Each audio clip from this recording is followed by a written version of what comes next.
Your news for the state of Tennessee in 10 minutes. Tennessee in 10 is made possible by Tennessee Department of Labor and Workforce Development. Good morning and thanks for joining us. I'm Amanda Hera. A judge in Tennessee has ordered the release of Kilmar Abrego Garcia while he awaits trial. In March, Abrego Garcia gained national attention when his attorneys said that he was mistakenly deported to El Salvador. Federal prosecutors argued he was a flight risk and should stay in custody until his trial. But yesterday, a judge decided he can be released. Abrego Garcia's federal hearing happened in Nashville after a 2022 traffic stop by THP in Putnam County, where he was suspected of human trafficking but not immediately charged. Federal authorities say he's been smuggling people across the country for years. A hearing is scheduled for Wednesday to review the conditions of his release. I'm Whitney Turner in the WVLT newsroom. A Knox County deputy is in critical condition after responding to a call over the weekend. It happened in Powell near the entrance of the Grand Oaks community. That's where deputies say they arrived just after 10 o'clock Saturday night. Deputies say that's when they found Christopher Michael Hensley in the woods behind the home they responded to. They say the situation escalated with Hensley throwing rocks at the deputies, hitting both and leaving Deputy Dalton Swanger seriously hurt. After an overnight search, deputies captured Hensley around 6 o'clock Sunday morning. He is facing multiple charges, including attempted second-degree murder. Deputy Swanger was taken to the University of Tennessee Medical Center, and the Knox County Sheriff's Office says the deputy is in critical condition in the ICU. Well, the founder and executive chairman of FedEx, Fred Smith, has died. And we've learned that he's been in poor health this year. According to an email that Mr. Smith wrote, he had undergone lung cancer surgery March 6th and had been seeing doctors on a frequent basis since then. Multiple sources say Mr. Smith suffered a massive heart attack Saturday afternoon and died. Smith's legacy has impacted tens of thousands of Tennesseans, ultimately changing commerce with overnight deliveries worldwide. The Memphis Shelby County Airport Authority is considering renaming Memphis International in honor of Fred Smith. The vice chair of the Airport Authority Board says he'll propose the name change at their next board meeting Thursday. After speaking with Smith's family, they say the name change has actually been floating around for decades, but was shot down by Fred Smith himself in the 90s, asking to wait until his death to change the name. An earthquake hit parts of Middle Tennessee. Tennessee Emergency Management confirms the 2.4 magnitude quake happened around 5 o'clock yesterday morning in Lincoln County near the Alabama state line. TEMA says you don't typically feel earthquakes under a 3-point magnitude. So far, no one has officially reported feeling any shaking in or around the area.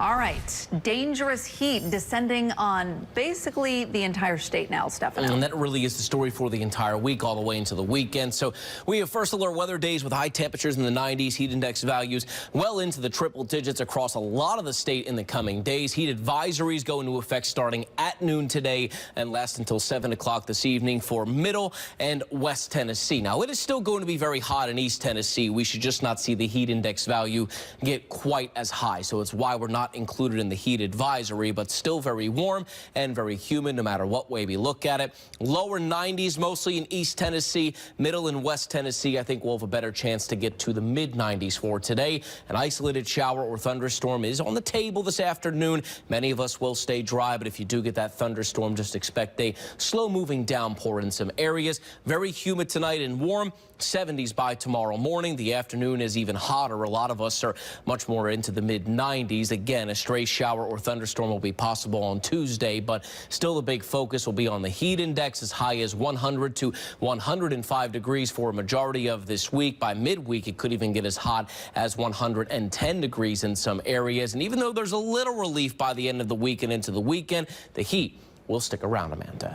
Well, TDOT says they're making progress clearing up I-40 after 4 different rock slides forced the highway to shut down. This happened in Cocke County, which is the same area that was heavily damaged from Hurricane Helene. In the first 24 hours of cleanup, crews were able to fill up 55 dump trucks with the debris. They're going to keep cleaning up for several more days before beginning repair work. I-40 is still closed in both directions near the state line and is expected to stay that way for at least the next 2 weeks. Vanderbilt University Medical Center cutting hundreds of jobs because of federal budget cuts. Sources say that some of the cuts started last week. The hospital says up to 650 jobs will be impacted. Most of those workers will be notified over the next few days. Most of the job cuts are in research, administration, and other support areas. Vanderbilt says those workers will all receive severance packages. The hospital is also cutting operating costs by more than $300 million, but still plan to hire frontline clinical staff for the new Jim Ayers Tower. That's scheduled to open later this year. The Tennessee Wildlife Resources Agency says it's withdrawing its proposed fee increase for fishing and hunting licenses. The agency made the decision after meeting with a General Assembly committee. Back in December, the Tennessee Fish and Wildlife Commission approved a 28% increase to most hunting and fishing licenses. A 22% increase to boating registration fees was also approved. Committee members, though, expressed concerns about placing more financial burdens on taxpayers. The TWRA says it will work closely with legislators to find an alternative source of funding. You won't have to pay more for your hunting and fishing license, but the fee increase for boating registration was approved by the committee, and that will take effect July 1st. Back to you. A party bus erupted in flames in downtown Memphis on Saturday. Memphis Fire has not said what caused the fire, and there are no reports of anyone getting hurt, but you can see that bus suffered extensive damage. Thanks for joining us for Tennessee.